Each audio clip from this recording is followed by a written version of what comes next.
Here we go. Thanks for joining us. Talkline Network Radio, America's longest-running Jewish broadcast network, the voice of the Jewish community. Welcome to the podcast. You are now tuned in to this episode of our podcast. Today, we are going to interview some of the greatest and most influential minds in our field. And now, please welcome your host. You're listening to Talkline with Zev Brenner, America's premier Jewish broadcast on the air since 1981. And we're back. It's always great to have Rabbi Dr. Hank Sheinkopf, also Dayan. He has his finger on the political pulse, political commentator, consultant. Welcome back to the program. Thank you for joining us. Thank you for having me on, Zev. I'm happy to see you. Always great to see you, too. So what do you make? I know people were expecting this indictment. I thought it would take place after Election Day, but were you surprised that it took place now and that it came down? Absolutely surprised. But, you know, the leaks about these indictments have been going for quite some time. The amount of money the federal government has spent here must be extraordinary. The amount of investigatory hours put into it by the U.S. Attorney's Office and all the federal investigatory agencies, something had to give at some point. Now, I spoke to Councilman Jim Gennaro from Queens the other day, Democrat. He said what happened over here, this is payback because Adams challenged the Biden administration about migrants, therefore that he had all these legal troubles. Will they investigate him so thoroughly? Well, that may be the case, but there are other investigations. I mean, the Times today New York Times had a story about an investigation they believe is going on. They couched it that way in the police department involving officers and licensed premises, which is bars and other locations. You know, when things go bad, they go bad. I mean, you know, the intermediaries have and the FARA investigation, the Foreign Agents Registry Act issue, have not been named yet. And when they get named, it's going to even get worse. This is not done by a long shot. But, you know, when they mentioned in the news the last couple of days that his connections to Israel and other countries were involved in the indictment, unless I didn't really read it, but what I heard in the news, I didn't hear Israel mentioned. Is that still part of the equation? As far as who knows, but I hope the Israelis did not give them any pagers. This would be terrible. It would be either that or satellite dishes. No, we don't want that. None of it, you know. So the question is, when you hear the indictment, and I think people were expecting to be a lot more meat to it, is there going to be more indictments coming down the road against the mayor? Well, you can always have a superseding indictment in the federal system. But the question is, can he run the city and should he leave? And they're so ridiculous. The political industrial complex was how I refer to them. The people who've never done anything but run for office and have nothing else to do and have no other skills and remain on the public payroll to do who knows what. You know, there are classic examples of it. We don't have to name some of them. Because saying, well, you know, we love the mayor and he's wonderful, but he should leave. Why? So they can go after his job? I mean, come on. In this country and also under Jewish law, we have the presumption of innocence. You know, we have an investigation, hakira, right? We look at people. And if they get convicted, we go back through it again because we want to be sure that we always have some presumption of fairness and innocence. And in American law, the presumption is innocence until proven otherwise, and ditto in New York state law. And therefore, Adams is entitled for the allegations against him to be adjudicated. Because someone wants his job is not a good enough reason to get rid of him. Now, if he can't do the job and the city gets chaotic, there is one person who can get rid of him if he does not want to leave, and that's the governor of the state of New York, who has the power to do that. Question is, will she and would she? And then we don't know that. Well, I noticed all the black elected officials have been lining up again, supporting Eric Adams to stay on the job. So you also have that equation here. And question is, can he continue to function, considering that from what you saw the reports that prior to the indictment, his office was in chaos, people resigning. Can he navigate the city and also fight this whole legally? It is a great challenge to him to put people around him who can now manage the city to replace those who have left. He's already started that by replacing the schools chancellor with a competent woman who's well credentialed. And that's what he's got to do. And if he can do it, things will move along. The truth is that overall crime is down. Overall, there are improvements that he can point to in his management style. But he's got to continue that. And the real problems he faces are on the public relations side. He's never, in my view, swag is wonderful, but what people want is a Fiorello LaGuardia. They don't want a mayor with swag. he should be out talking about potholes that get fixed, or roads that are dirty, and places that have been repaired, and homeless that have been moved, and places where crime used to be and isn't anymore, and go out there in the streets and be seen by the people. He ought to be spending more time in churches of all kinds and synagogues, because all of us in the ethnic communities and in the religious communities owe him a debt of gratitude and loyalty because he has stood up for all of us. Therefore, why not Eric Adams? Well, we had Bruce Teitelbaum on the other day, Hank, and he basically said that he started a campaign running ads because he's beleaguered, so that the Jewish community should say thank you to him for what he's done, standing up for Israel despite the opposition. I would dare say that the Orthodox Jewish community, despite the indictment, is probably still would be in his corner. We need to do that because, again, it's a Karasato requirement. If someone does a good deed for us, we must tell them every time we see them and every day. It's not that you can't just walk. Oh, thanks very much. Have a nice day. Jews don't do that. We owe Eric Adams a great deal of gratitude, as we do to anyone who stood up with us in the era of Pidyon HaShvuim and everything else. Okay, we owe. Now, here's the thing, though. If he were to step aside or resign, or the governor is unlikely to replace him, but then the one who would follow in his footsteps to take over, maybe would be somebody who's the public advocate of New York, Jumaane Williams, who is pretty much more to the left than Eric Adams, a whole different direction the city will be going in. Jumaane Williams is dangerous, not just because he's the left, because he's obsessed with school safety agents. We've had how many guns and how many shootings and how many stabbings over the last several weeks.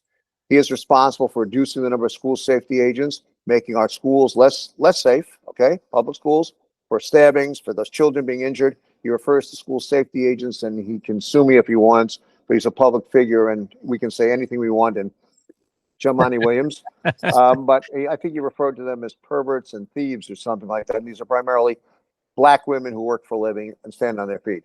We don't have enough magnetometers in schools. We don't have enough school safety agents.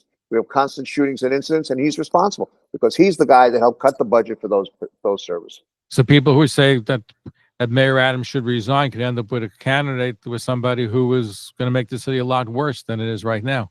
Well, Adams at least cares about the city. Jumaane Williams cares about his career. Adams has put his life on the line for New Yorkers. Jumaane Williams lives behind a gated community with 24-hour police protection as the public advocate. 24 hours, yeah, that may be so, may not be, but certainly when he's outside his home, lives in a gated community inside Fort Hamilton. Who's kidding who? He can say defund the police because he has protection where he lives. He's got protection. He likes to defund the police, so we should defund Jumaane Williams. We don't need that office, and if New Yorkers had any brains, they'd get rid of him. But they don't. Here's the problem. First of all, do you think Mayor Eric Adams can hang on? He said he wants to, but there'll be a lot of pressure for him to resign. Eric Adams is a very disciplined person. Note he saved his life by changing his diet, changing his behavior, becoming an exercise person, getting rid of type 2 diabetes and diabetes, changing everything about him. He came up with nothing and built something. If there's anybody that can withstand the storm, it's Eric Adams. But can he put enough people in place who know what they're doing to replace some of the imbeciles and other not ne'er-do-wells that are in office today who've taken advantage of his goodwill? Well, who's advising him? Who's helping him? I don't know the answer to that question. He has some very competent people around him who are very decent people and care about the city as much as, frankly, you and I do, Zev. Because when he went for the head of the police department, he went outside the department to get somebody who's very good. Well, Kinshet Sewell was a terrific police commissioner. She's really an exceptional police officer also. She was terrific. I mean, Caban certainly was not in office long enough nor was she for that matter, to make a real evaluation. But why do the police matter? Just parenthetically, because the first symbol and the first indication of the service of any city is, guess who? The cops. The first thing you see is the blue and white or the black and white in Los Angeles. That car that says NYPD or whatever, wherever you live, the police department on it, is the first thing you see. You depend on the city to keep you safe. And it is critical that the police department be managed properly, that it function properly, and that career is dependent upon that, frankly. No, certainly. But in your professional opinion, you think he will hang on? I think he's going to try to hang on. I think some days are going to be much more difficult than others. It's in his interest politically to hang on. The best way to get even is to revenge is best eaten cold. If you're able to hang around, it'll be great revenge. were you hearing about the indictment? I don't know if you read all 57 pages, but a lot of people felt that there should have been a lot more meat to it, to the indictments. Or what will happen is that the U.S. attorney will attempt to apply whatever meat there is in a trial, or to try to force Eric Adams to take a plea deal based upon information we have not seen in that indictment that will be presented as evidence. So we don't know. But is Eric Adams a master criminal? The answer is, based upon that indictment, you don't have to be a great genius to figure out that he's not. That a room upgrade and an upgrade and a plane, are not the greatest criminal acts known to mankind. That the two retired fire chiefs who decided to take money or whatever they did for certifying the safety of buildings in Midtown that are somehow connected to all this are criminals, and they were indicted. The question is, does Eric Adams deserve the same kind of treatment? And you can also say this was in the course of his duties. I think these courts have ruled as much harder to indict somebody for bribery, elected official. Much, much harder to do that. I'm not a lawyer. I'm a PR guy, and I just don't see how this all. I don't see how Eric Adams doesn't have a chance to survive. It depends on how much pressure he can take and whether he can run the city. But absent, if there's going to be serious incidents that are absolutely earth-shattering, it's going to be very difficult for him. We're speaking with Rabbi Dr. Hank Sheinkopf. He's a political consultant, lobbyist. He has his finger on what's happening in New York City. He's also a dion in the Beth-Din system. I was surprised that AOC, a day before the indictment, said that he should resign. It would seem to me that she probably knew it was coming down. Did somebody tip her off that she knew the indictments were coming down a day before it happened?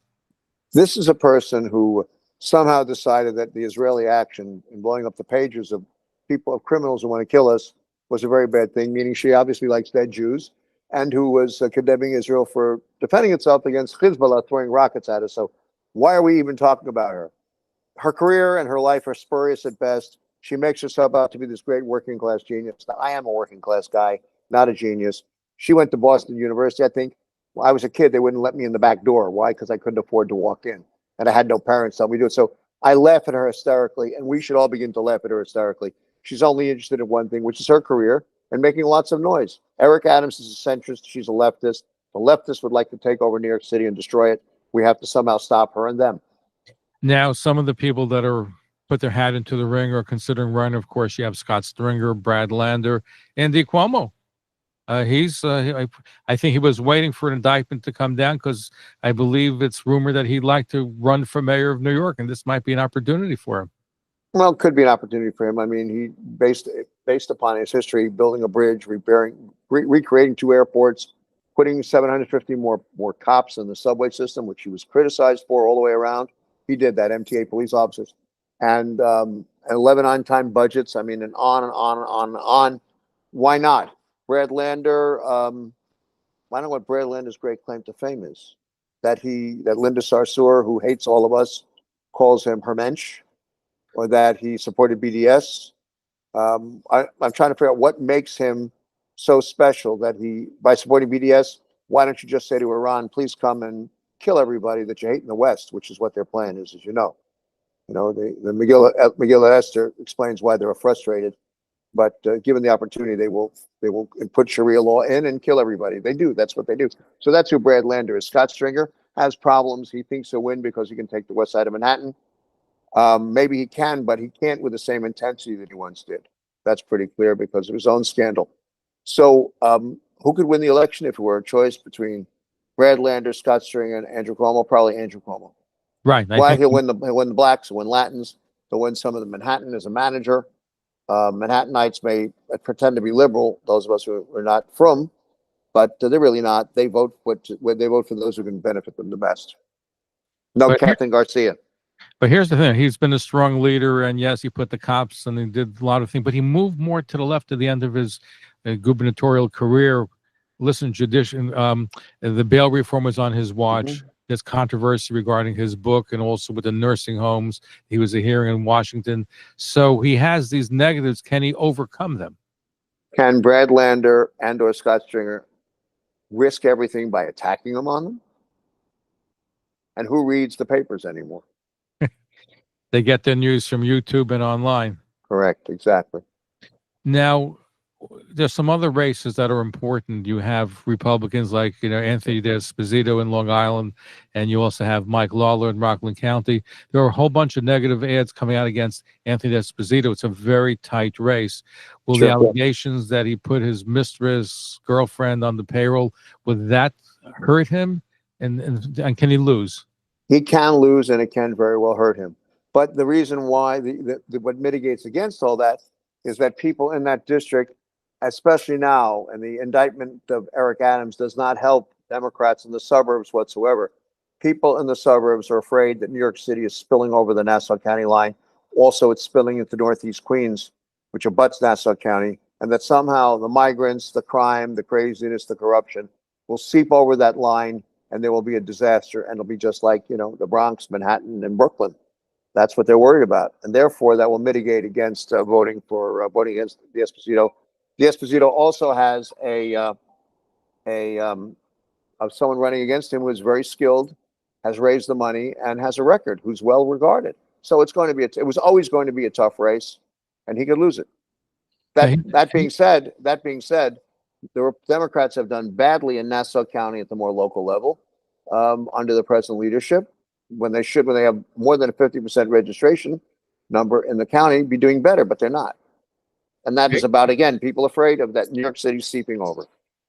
Congressman Espy has been a great friend of Israel and Jewish community. Has a lot of support there. But the thinking is, if Kamala Harris can get more traction in New York and certainly his area and pull more minority voters to the polls, that could affect him as well. No question about it. Can she get more traction? The indictment of Eric Adams doesn't help her. Because again, what it does is it makes people in the suburbs say, wait a second, New York City, corrupt, dirty, filthy, bail reform, homeless, migrants, and they're coming here next. And guess what? Now, and Aaron Adams is corrupt, is what they'll be thinking. We've got to make sure they don't come here. But you have to say that D'Esposito was in trouble, unquestionably so. He has his fight against him. Absolutely. It's just amazing what's transpiring. Now, let me ask you this question. I touched on it before. I'm very surprised that this indictment was brought before Election Day. I thought an indictment would happen based on the news, but I thought they definitely wait till after election. This hurts the Democrats. Hurts the Democrats, and also I think it probably occurred because there's a lot of indictments to come. That this corruption scandal is very widespread and involves lots of agencies, and there'll be one massive indictment going forward where they grab everybody up, or it'll just be here and there where they pick up people. It's not simple to arrest people. Here's the big guy, you ask him to surrender. But there's a lot of other people that are just going to have to go and get it. They're not going to surrender. And which agencies are going to be affected? According to the New York Times, the police department, which would be tragic. Right. We have the greatest police department in the country, in the world, with the most brave people you'll ever meet. And to see that agency taken into disrepute in any way is dangerous for all of us. Now, you were a police officer or an FBI? I was. Above. I was a police officer. Also FBI? No, I was not FBI. That's police officer. That's Jeff Weisenfeld. He was FBI. Okay. No, I know you had law enforcement background. I know you're a very strong advocate for law enforcement. So your prediction is that you think that Eric Adams will be able to coast along? No, I don't think he's going to coast along. I wish that were the case, because he's been, we owe him that kind of support. I think that he will have a tough time managing the city, but that he is very strong-willed, extraordinarily strong-willed. Here's a man who came from very blue-collar, tough environment, didn't think he would get out, and he did. He rose to be a captain in the New York City Police Department, a state senator, and mayor of the greatest city in the world. I mean, here's a guy you cannot count out, who's extraordinarily disciplined and who'll do whatever he has to do to remain in office. Certainly, that's the case. Anyway, so it's challenging times, that's for sure. Any predictions on the presidential election? Well, today is what? We're talking on what date? No, what are we talking on? On the end of September, right. Yeah, and so what do we know, you and I, all these years? One thing I'm sure that has remained with you is that I've always said that 5 minutes in politics is 50 years or 20 years or 10 years and anything else. On this date in history, Kamala Harris will win that election. What will be next week? Who knows? Now, we spoke about the fact that Governor Kathy Hochul can take Eric Adams out of his position. Isn't there another commission of some city officials that can also do the same thing? I don't think so. I mean, they can take The Emergency Financial Control Board, when authorized, can take over the finances of the city. But he's not. There's nothing else. I don't think, except by a vote of the people. Commission run by 3 or 4 people that can. Well, she can. I think the governor can create that, can authorize that commission to do so, but ultimately it rests with her. It's not. Why would she do that? It doesn't make sense for her to remove him. She would have the resentment of large portions of the black community who are going to be with Eric Adams. Right. And she's going to have to run for re-election. What appears today, based upon polling, to be a tough race. Just 2 years down the road. Well, let's see, 24. Yeah, less than 2 years down the road, she's got to run a campaign. Why would she want to politically alienate those folks? And is it necessary to remove him? No, it's not. It's not. Why would she go against basic principles of jurisprudence? And I'm sure she has presumption of innocence and to she has prove a good another way. relationship with Eric Adams. I'm sure with Jumaane Williams. I'm sure it's a whole different scenario. And she is an honorable, decent person. She's not going to do something for just simply political expediency. That's not how she functions.